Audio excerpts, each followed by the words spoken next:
ომები ქვეყნების დამორჩილება და გავლენა არა ცალკეულ რეგიონებზე, არამედ მსოფლიოზე. Deep State-ის გლობალური ინტერესი დღევანდელი გადაცემის ერთ-ერთი მთავარი თემაა. ვისაუბროთ ოლიგარქიული ოჯახების ინტერესებზე და გავლენებზე, ოჯახებზე, რომლებმაც შესაძლოა მოახერხონ და საბოლოოდ გააქრონ სახელმწიფოს ცნება და დააკანონონ Deep State-ის კორპორაციული მმართველობა. ფიქრობ, თქვენ უკვე გაეცანით ფილოსოფოს ზაზა შათირიშვილის ვრცელ წერილს და ანალიზს, რომელიც Deep State-ის მმართველობის ლეგალიზაციის პროცესს დეტალურად აღწერს. წერილი იმდენად რეზონანსული, ხმაურიანი და სწორ ანალიზზე დაფუძნებულია, რომ ექსპერტთა მსჯელობის საგანეც გახდა. მაგალითად, ექსპერტ ხალხის ზალის წევრი დავით ქართველიშვილისთვის სწორედ შათირიშვილის წერილი გახდა საფუძველი დამატებითი მტკიცებულებები და შეფასებები გაეზიარებინა საზოგადოებისთვის. ცოტნე გეგეჭკორი მოგიყვებათ, ვინ შექმნა ოკეანის გადაღმა ილუზია Deep State-ის დამარცხების აუცილებლობის თაობაზე და ამ რეპორტაჟიდან კიდევ ერთხელ გაიგებთ იმასაც, რომ დღეს ევროპის ქვეყნების 90% სწორედ Deep State-ის აგენტურა მართავს. მასკისა და ვივეკ რამასვამის მსგავსი ადამიანების დანიშვნა მთავრობის ეფექტიანობის დეპარტამენტში და ფართო უფლებამოსილების მინიჭება ფედერალური პროგრამებისა და ბიუჯეტის შესამცირებლად, ეს არის აღქმული როგორც ბაღის ჯიშის ოლიგარქია, რაც ამერიკის შეერთებულ შტატებში თაობების განმავლობაში ჰქონდა. მათ ხელშია მსოფლიოს უმსხვილესი კორპორაციები. აკონტროლებენ და მართავენ ყველაზე მსხვილ კომპანიებს მსოფლიო მასშტაბით. ისინი არიან პლანეტის უმდიდრესი ადამიანები, ტრილიონობით დოლარის რესურსით. ცდილობენ იყიდონ ყველა და ყველაფერი. თავად კი ჩრდილში დარჩენას ამჯობინებენ და სურთ პოლიტიკური პროცესები ყველგან კულისებიდან მართონ. მათი მხარდაჭერა წყვეტს არჩევნების ბედს ევროპის ყველაზე დიდ ქვეყნებში, ამერიკის შეერთებულ შტატებშიც კი. და ეს სულაც არ არის საიდუმლო ინფორმაცია. მათ ერთობას Deep State-ს უწოდებენ, ოლიგარქების ან ოლიგარქიული ოჯახების ერთობას, რომელთა მიზანიც მსოფლიო წყობის შეცვლა და ყველას კონტროლია.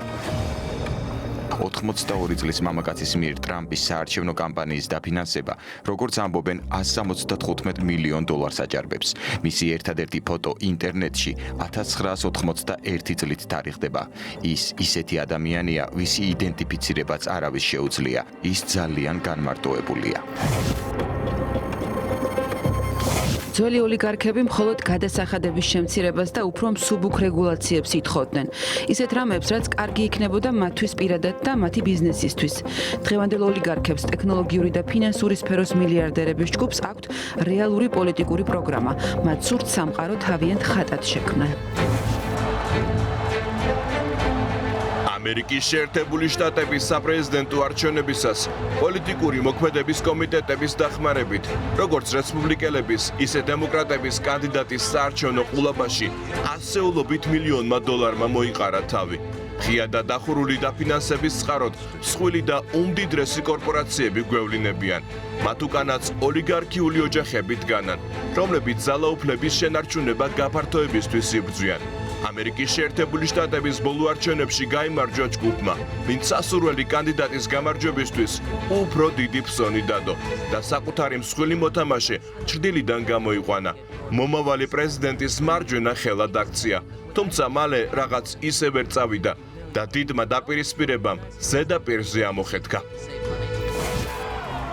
ჩვენ ვხედავთ ყველაფერს იმას, რაც ხდებოდა ჩვენთან რუსთაველის გამზირზე, ოღონდ გასაგებია უფრო დიდი მასშტაბებით.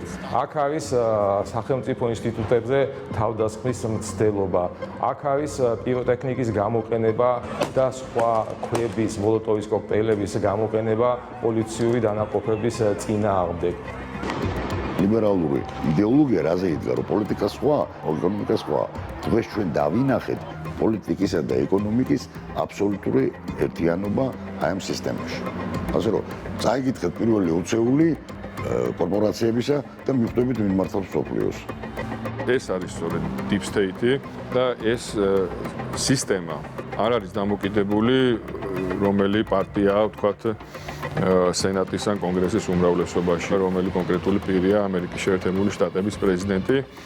ისინი არ განსაზღვრავენ პოლიტიკას, არამედ პოლიტიკა განისაზღვრება სწორედ ამ ოლიგარქიული ოჯახების მიერ. ეს მოდელი დანერგეს ევროპაშიც და დაიქვემდებარეს მთლიანად ევროპული პოლიტიკა. პირისპირება ილონ მასკსა და დონალდ ტრამპს შორის კონკრეტული ძალების მიერ არის ინსპირირებული. სპექტაკლი ოლიგარქმა არაფორმალურმა მმართველებმა ამჯერად დადგეს მსოფლიოსთვის საკუთარი ძალების დემონსტრირების მიზნით. ამ გეგმის ნაწილია ამერიკის ქუჩებში მიმდინარე პროცესებიც, პოლიციის იმიჯის შელახვა და მასზე სასიკვდილო თავდასხმები.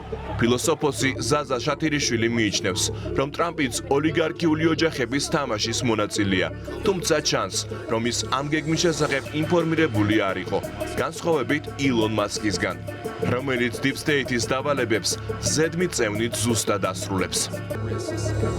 მესიჯი ყველგან ერთია, ერთ ოთახში დაწერილი და შემდეგ სხვადასხვა კონტროლირებადი მედიებისათვის საელჩოებიდან დარიგებული. თუ როგორი ნაგავია ტრამპი და ამის საპირწონეთ, როგორ ეფექტურად მუშაობდა ილონ მასკი. ქართული ევრონიუსიც ამ ფერხულშია.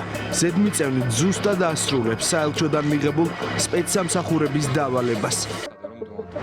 მათი ბრძოლის სამი ძირითადი ფრონტია. LGBT იდეოლოგიის გაბატონება და ამ იდეოლოგიით ტრადიციული რელიგიების ჩანაცვლება, უკონტროლო მიგრაცია და ეგრეთ წოდებული მწვანე პოლიტიკა. მუშაობდნენ იმისთვის, რომ მომხდარიყო სახელმწიფო ინსტიტუტების მთლიანად მოშლა, ქვეყნების ეკონომიკური განვითარების შეფერხება, ეროვნული იდენტობის მოშლა იმისათვის, რომ შემდგომში მათი კონტროლი და გამოყენება საკუთარი მიზნებისთვის ყოფილიყო მარტივი. ეს ხდება ტრანსფორმაცია სიტუაციის, როდესაც დავინახეთ, რომ ეს გენდერული უტოპია დამარცხდა და ტრამპის მოსვლა თვითონ არის სიმპტომი ამ მარცხის და რა თქმა უნდა ტრიგერი ამ შემთხვევაში ის რამაც გამოიწვია ეს მარცხი აღმოჩნდა კიდევ როგორც ყოველთვის მსოფლიო ომი, რომელიც დაწყებულია და უკრაინული კონფლიქტი არის ამ ომის ალბათ ყველაზე თვალსაჩინო გამოხატულება, რომელმაც შეცვალა ძალთა ბალანსი და შეცვალა სიტუაცია გლობალურად მსოფლიოში. ფილოსოფოსი ამბობს, რომ ოლიგარქიული ოჯახები ისეთივე მეტაფორაა, როგორც Deep State, ან თუნდაც გაბატონებული კლასები. თუმცა ამ მეტაფორის უკან დგას კონკრეტული ძალა, დიდი ფულითა და გავლენებით, რომლის მიზანია წაშალოს ეროვნული იდენტობა, სქესისა და რელიგიის გაუქმებით დაარღვიოს ადამიანის ბუნება, შექმნას ადვილად სამართავი ახალი თაობები უტვინო თავებით, რათა შემდეგ ისინი საკუთარი გეგმების განსახორციელებლად მარტივად ჩართონ კონფლიქტებში, მათი ხელით ჩამოშალონ ინსტიტუციები და შემდეგ სახელმწიფოები. Deep State-ისთვის მისი კორპორაციული მმართველობის დანერგვისათვის ნომერი პირველი ამოცანაა ამა თუ იმ ევროპულ ქვეყანაში იდენტობა, თვითმყოფადობა მოსპოს და ჩაანაცვლო რაღაცა ახალი გამოგონილი კულტურით, რაღაცა ახალი გამოგონილი სუბსტანციით, რომელსაც არანაირი საერთო არ აქვს იმ ევროპულ ცივილიზაციასთან, რომელიც მიმზიდველი იყო საქართველოსთვის და სწორედ ამიტომ დაიწყო საქართველოს წლების წინ თავისი წინსვლა და მისწრაფება ამ ევროპულ ოჯახში მოსახვედრად. მაგრამ ჩვენ ვხედავთ, რომ დღეს ეს ოჯახი არის დასნეულებული. ამაზე იყო სწორედ ბრძოლა ბოლო 3 წლის განმავლობაში, როდესაც საქართველოს უარი თქვა სხვის ინტერესების გატარებაზე, საკუთარი ინტერესების დაზიანების ხარჯზე და ამიტომ იყო ის უპრეცედენტოდ მასშტაბური შეტევა ჩვენ სახელმწიფოზე და უნდა ითქვას, რომ ინფორმირებულობა და სიმართლის ცოდნა Deep State ოლიგარქიულ ოჯახებზე იყო ერთ-ერთი მნიშვნელოვანი დამცავი ფარი ქართული სახელმწიფოსთვის. ხირებულებათა კონფლიქტი ახლა იქ მძვინვარებს, საიდანაც ამ კონფლიქტს მთელ მსოფლიოს ახვევდნენ თავს. ძალადობრივი საპროტესტო მუხტი ამერიკის შეერთებულ შტატებს მოედო და უცნობია როგორ დასრულდება შიდა დაპირისპირება, რომელიც სერიოზული კრიზისის მაჩვენებელია. მანამდე ეს რადიკალური პროცესები ოლიგარქიული ოჯახების გავლენის ქვეშ მყოფი ძალების ხელით მსოფლიოს მრავალ ქვეყანაში მიმდინარეობდა, მათ შორის უკრაინაში, სადაც შეძლეს და ხელისუფლებაში დააბრუნეს ძალა, რომლის დახმარებითაც მათი ყველაზე დიდი მტრის დამარცხება შეეცადნენ. თუმცა განადგურების პირას უკრაინა უკრაინა მიიყვანეს. ამ გეგმის ნაწილი იყო საქართველოც, თუმცა საზოგადოების დროულმა ინფორმირებამ და დროულმა მოქმედებამ შედეგი გამოიღო. საქართველო გადარჩა, მაშინ როცა ევროპაც კი უდიდესი კრიზისის პირასაა.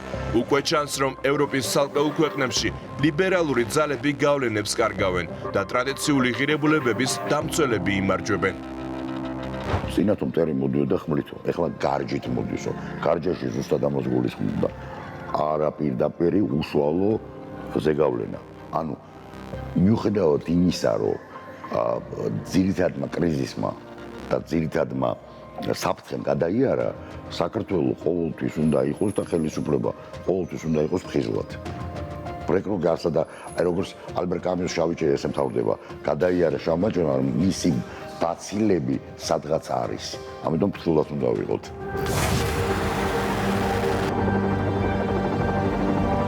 კორპორატიული წარმატების არნახული ფულადი ენერგო თუ სხვა სიმდიდრის მოხვეჭის სურვილით შეპყრობილმა ოლიგარქიულმა ოჯახებმა კაცობრიობა კიდევ ერთი უმძიმესი კრიზისის წინაშე დააყენეს. ნახევარი მსოფლიო ცეცხლის ალშია გახვეული. პოლიტიკოსებს აღარ შესწევთ ძალა დამოუკიდებელი გადაწყვეტილებები მიიღონ. რათა შეწყვიტონ ნამდვილი სიგიჟე, რაც თუნდაც ჩვენი რეგიონის მეზობლად ხდება. პროცესები, რომელსაც უამრავი უდანაშაულო ადამიანის სიცოცხლე ეწირება და სულ უფრო მეტი ექსპერტი საუბრობს იმაზე, თუ როგორ ახლოსაა ბირთვული კატასტროფა.